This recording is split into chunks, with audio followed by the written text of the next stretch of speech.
Hey guys, rustmarrow here. So the trailer for Build has just been released and it was just completely mind-blowing, completely amazing. So while it answered many of the questions that we had about this upcoming Kamen Rider series after X8, it also brought up many new questions as well. So that's what I would like to address in this video. So I'm going to be talking about what I think are 5 main discussion points coming out of the Kamen Rider Build trailer. So the first topic is, what in the world is Kiryuu Sento? So we know Kiryuu Sento, he's the main character, he's a genius physicist, he's gonna fight as Build, and he has the highest IQ in history. But he also does not have any memories at all. He has no idea what he's been doing for the past 20 years. He just suddenly popped up one day and was found by a cafe owner. But he could just be an ordinary human who's suffering from amnesia, but I think that the key part of the trailer that really makes this an important question is his single memory of his encounter with Nitrouche, where it seems like he was kidnapped by Nitrouche and then later on escaped, and while he was kidnapped he was like put in this tube with like green liquid or something, and it feels like he was being experimented on. So if that's the case, there might be a possibility that Sento is not even a human at all. He might actually be a Smash who's sort of been like modified to become a human, or he could just be a human who's been like modified to have like super IQ. But the reason for this is that, another question to ask is also, why would Nitrouche want to do this? If he was a Smash that got turned into a human, maybe like Nitrouche wants to sort of like experiment with like human Smash like cross transformation in order to like maybe sneak into the human race, help the Smash sneak into the human race.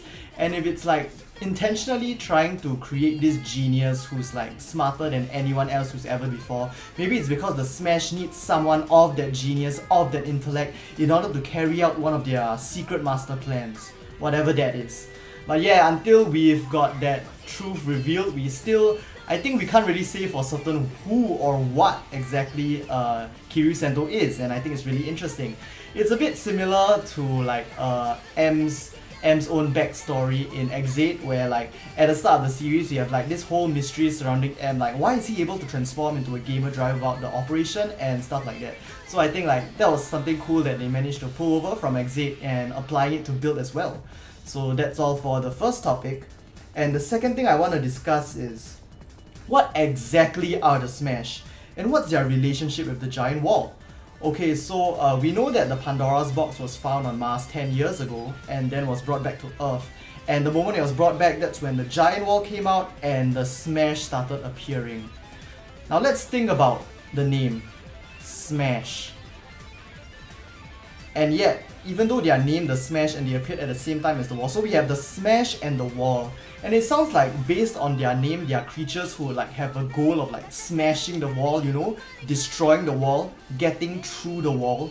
So what if this giant wall that came out of Pandora's box isn't actually like a malevolent force or like an evil energy or anything like that, but it's actually a safety within the Pandora's box? Cause let's say a long time ago the Smash were evil and they were sealed inside the Pandora's box, and like the Pandora's box was like installed with a mechanism that if anybody were to ever reawaken the Smash, it would generate this giant wall in order to make sure the Smash cannot like wreak havoc all over the world. They can't spread. They're confined to like a specific area also. And this goes hand in hand with like the whole idea, I think it was stated in the original plot synopsis, where at the start of the series, the Smash are only found in one of the cities, which I think is Toto. Yeah. So the reason why they are only confined to this city for now, this city where Build and like the whole government people are, might be because this wall was created and is a mechanism that is a part of the Pandora's box, which was created in order to keep the Smash out. And then this leads to a whole new a whole new potential of backstory as to who was the one who created the Pandora's box in the first place. What was there, like a civilization on Mars who actually fought with the Smash and then sealed them inside, and then just in case like they would ever be released ever again, created this super technological giant wall? Who knows? But all I can say is there seems to be a lot of thought going deep into this story based on the whole Pandora's box Smash and like finding it on Mars. And I really hope that they really develop it further, and I really can't wait to find out like what's the whole truth, what's the whole backstory behind all of it. So what's next? Topic number 3. how Sento gets the full bottles.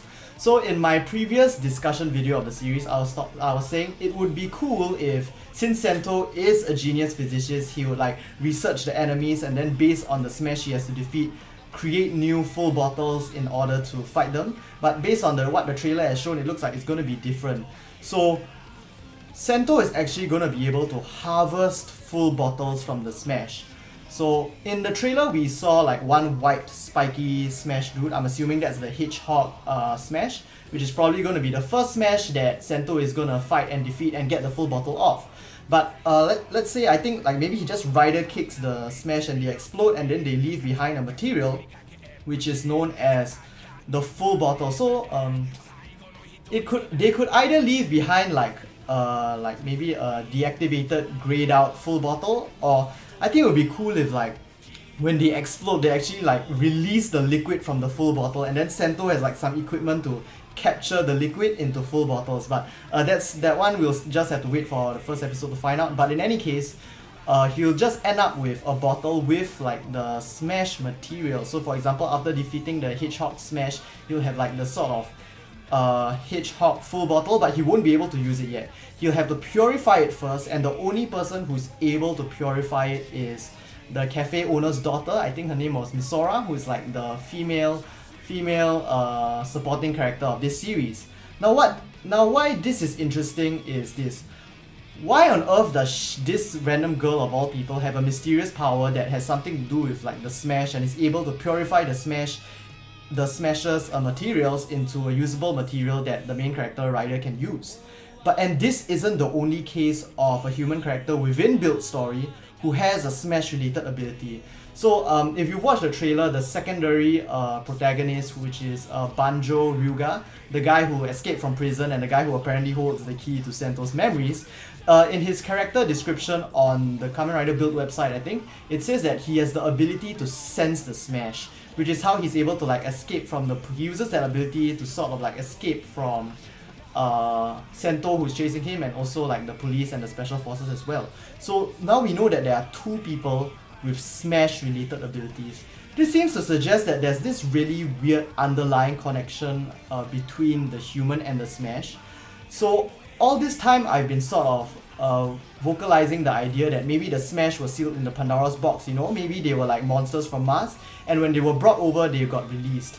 But what if Pandora's box entry into the Earth's atmosphere was like a trigger for like this whole smash virus or like smash consciousness to awaken within humanity, and like the smash is this darkness within people's hearts that has been sleeping within humanity for all this while, and the Pandora's box was the key to activating it. So when they brought the Pandora's box to Earth, that was when like this whole smash thing, like this whole power of smash awakens within humanity, and then people start developing like smash related abilities because humans and smash are like related in that sense, and they might even be like perhaps the same species. But like I talked about in my discussion video earlier about the plot reveal, there is the whole theory about how the people on Mars were actually the war-loving humans and the people on Earth are the peace-loving humans, and they eventually started coexisting and crossbreeding, which makes the humans that we know today. So maybe maybe Toei will be trying to implement something like that, and the Smash are actually sort of like this conscious-based inner evil within all the humanity, which is the reason why some people have Smash-related abilities, because humans and Smash are closer than you'd like to think. But that's just an idea, and we'll have to wait for the series to come out to find out more. And of course, next up, we need to talk about Claws, and specifically more about the secondary protagonist, Banjou Ryuuga. I mean, his name literally means Dragon Fang, so if he's not Claws, I'm seriously gonna scream and freak out, because I'm pretty sure this guy's gonna be Claws. So what I want to talk about is how exactly is this random jailbreaker supposed criminal related to Sento, especially when we have this whole idea of whether Sento's even human and, you know, stuff like that. So based on the character profile for Banjou Ryuuga, apparently he murdered someone from the Advanced Physics Matter group or organization, which is where Sento is working now in order to help out the government analyze the Pandora's box. So if that's the case, there's probably reason to sort of hypothesize that the person that Banjou supposedly killed has something to do with Kiryuu Sento. Maybe it's a person whose surname is the same, and like maybe he's like the only person in the whole city who has like records of having the same surname as Kiryuu Sento. So he's like the only person who could possibly have a connection to this random amnesiac that popped out of nowhere. Another thing that I think could be like really freaky and really interesting to think about is that what if the so-called advanced metaphysics person that Banjou killed was Kiryuu? So like, let's say there's this original Kiryuu Sento who is still a genius physicist, and he was working in the organization for advanced metaphysics, and then Banjou supposedly kills him, and then like his corpse is somehow kidnapped by Night Rouge and then modified for some whatever purpose, and then put back into like Toto as a complete amnesia. Wouldn't that be interesting? That means like this whole murder might have been plotted by Night Rouge from the start. So I've actually been thinking about this idea, but you know, based on the trailer, Night Rouge and Bloodstab haven't been shown to have like very major roles at the start of the story. And based on the whole idea that, you know, what if the Smash are like very human related? So what if Night Rouge and Bloodstab and the rest of the Smash are more like a human consciousness based identity? So they are like not real monsters, but they are like ghosts or spirits. They are like something like ghosts and spirits in a sense, and they can move from people's body to body and like temporarily possess them in order to use them for their needs. So maybe the Night Rouge or the spirit of Night Rouge like possess Banjou Ryuuga's body for a while, and then use Ryuuga's body in order to kill the original Kiryuu Sento, and then change back into Night Rouge. Probably, I assume that if they are like this kind of enemy while possessing a person, they'll use their sort of driver to transform in their monster form. So he transforms into Night Rouge, then experiments on Kiryuu Sento, then once he's completely done, he just sort of leaves Banjou Ryuuga to like take all of the shit, and then he just leaves and goes on doing all of his evil stuff. So that's another interesting thing about. And also, I'm just gonna put a visual here, like one of the revealed visuals for the show, which shows like Build and Claw standing back to back. And we know by now that Build and Claws both use the same driver. And based on the trailer, it actually looks like Sento, even though at first he wants to try and help capture Ryuuga in order to bring him back to jail, it looks like they start talking, and then like they actually become friends, and actually they both become fugitives maybe and start working together a little, because there was some of that in the trailer where they like talk a bit, and then they seem to be like hanging out, you know, and on good terms with each other. So like, what if they actually are tech riders? So at first there's only one Build driver, so you know, depending on the situation, either Sento or Ryuuga could fight. And I think that would be pretty interesting, like as compared to having two riders who can always tag team the opponent at all times in order to take on Night Rouge and Bloodstab. It would be more interesting if their resources are limited, especially since this is a whole like sci-fi themed series, and there's like only one Build driver for now. So it's like, depending on the situation, maybe Sento gets captured by Night Rouge, and then Claws needs to buck up and use the Build driver and do some stuff like that, which would be really interesting. But yeah, as always, we'll just have to wait for the show to start in order to find out more.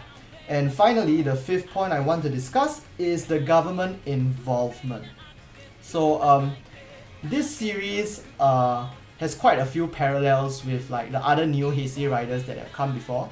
So first, let's talk about X8. So X8, they're all doctors, but they are all like working for the government in the sense in that they are sort of commissioned by the health ministry in order to transform into gamer drivers in order to fight the Bugster. So they sort of have this relationship with the higher ups. So in that sense, Build is probably not going to be like a rider with like a so-called hidden identity, or okay, actually who knows, maybe the government will require him to like not reveal who he really is after he transforms into Build. Or what if, while Kiryuu Sento is working for the government in order to analyze the Pandora's box, he actually has a double identity as Kamen Rider Build, who's actually like sort of trying to help the fugitive Banjou Ryuuga. Oh, that would be quite interesting. Then he has to like handle the whole politics with the government on one end while secretly being Build and in a sense defying them by helping the fugitive escape on the other. That would be quite interesting if they decide to implement that. But yeah, and going back to, what was that? Okay, Ghost, there was no such thing, but in Drive as well. Oh, but okay, in Drive, even though they were like with the police, Tomari's identity was almost hidden until the end, so I don't think that really counts. But yeah, so we have this whole government involvement in the story, which I think actually puts a lot of potential for a lot more drama. As I said earlier, you know, what if Sento has to deal with both the government as his real life identity and then has to deal with them like differently as like enemies, for example, as Build. But also the government might also know fully well that he's Build, and they might even be the ones who give him the Build driver in the first place and are also supporting his activities in order to fight the Smash. So that will be another interesting perspective to put into play as well. But there was also another character revealed in the trailer who is the journalist, and in her character profile it states that she's a person who actually finds out Build's identity and like starts to help Build and give him information. So it really seems like we are leaning to the side where Kiryuu Sento on one hand will be helping the government, but then he also has a secret identity as Build, and he'll be just doing whatever he wants on that end. So that will be quite interesting, quite, you know, quite tricky, a bit like 555, where we had all that drama with like between Kaiser, Faiz, and like the horse Orphanok. Basically all the parties, none of them know exactly what is going on in its entirety. Everyone's getting confused all the time, everyone just starts hating each other because they get tricked all the time. So I don't know, I think that if there could be this layer of if they could add this layer of complexity to this story and like this whole like network of interweaving human relationships and politics, I think it could add a lot of depth to the story of Build and make it really interesting. So yeah, that's the main 5 topics of discussion I really have. So now that that's done with, let's just talk about Build himself, like as a rider, just a little bit of rambling. So first of all, I'm sure you guys have seen the trailer, and you know when he transforms into, well, basically when he transforms and he's like Rabbit Tank, there's like logos for Rabbit and Tank, like logos for the full bottles that will appear in front of the driver as he transforms, and I think that's really cool. Like the 2 logos for Rabbit and Tank that appear in the trailer look like really well designed, so I'm super looking forward to the merchandise right now, and like maybe I'll have no choice but to just collect all the full bottles if they all have like super cool logos and emblems like that. And going to like you know, Sento appearance wise and character wise, and even his mini fight scene with Banjou Ryuuga in the trailer, he looks to be a bit of like an introvert, not really like the super cool badass macho rider that I was sort of expecting from Build's original visual, which I think is okay, but I feel like there's a bit of this like disconnection between his real life persona and his personality as Build. Cause you know in the trailer, after he transforms into Build, he like starts posing really amazingly, and then he's like, shall we begin the experiment? And like the formula for victory has been decided, and you know, it's really like Double-esque, you know, it's like, now count up your sins. Like even with the pose, you can feel like how Double inspired this whole series seems to be. But yeah, going back to the whole thing, his personality, like it seems like after he transforms into Build, he suddenly becomes like a lot more confident and whatnot, which is a bit reminiscent of Amu as well. But you know, we haven't actually seen him much, so it might just be because we've seen so little of him from the trailer, so it could just be like maybe my imagination or something like that. But yeah, we'll just have to watch and find out. And also his Henshin animation, it looks like first when he transforms with 2 full bottles, the liquid from the full bottles will materialize in front of him and behind him and sort of like transform into like the plastic model kits like those from Gunpla and all of that stuff, and then like they sort of transform into pieces and they like just solidify into him.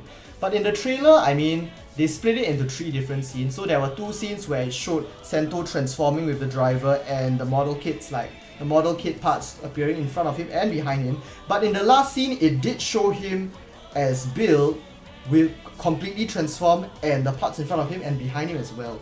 So that's a bit weird, but like maybe that was actually a scene of him transforming into a new form. So when he changes into a new form, the model kits will appear first, then maybe they'll like change color and then fade back in, and then he'll become like Gorillamon and stuff like that. Hawk Gatling, Octopus Lights. So yeah, I guess that's all I really have to say about the trailer so far. I had my 5 discussion points, rambled a bit about Build's design and animation and character and all that. So yeah, I guess that's it. Definitely looking forward to this series. I mean, even the trailer itself, it really blew my mind. It just seems there's so much depth in terms of character, personality and backstory, so much thought put into this whole amazing story of Kamen Rider Build and like all of the stories that are going to be behind it. I really hope it's going to be amazing and lives up to expectations. Unlike Q Ranger, which was like, I have to say Q Ranger was like, the hype was building so much, it was looking like it was going to be such an amazing series, and then episode came and it was like, you're Shalaki, and then it just went downhill from there. But yeah, well, I have more faith in the Kamen Rider department of Toei, so I'm quite confident that they'll manage to pull it off, manage to weave all the different complexities of the stories together and pull off a Kamen Rider series that will be a favorite for many years to come. So hope you guys enjoyed the video, and with that, hope to see you guys in the next Kamen Rider video. Turn it up. Let's go!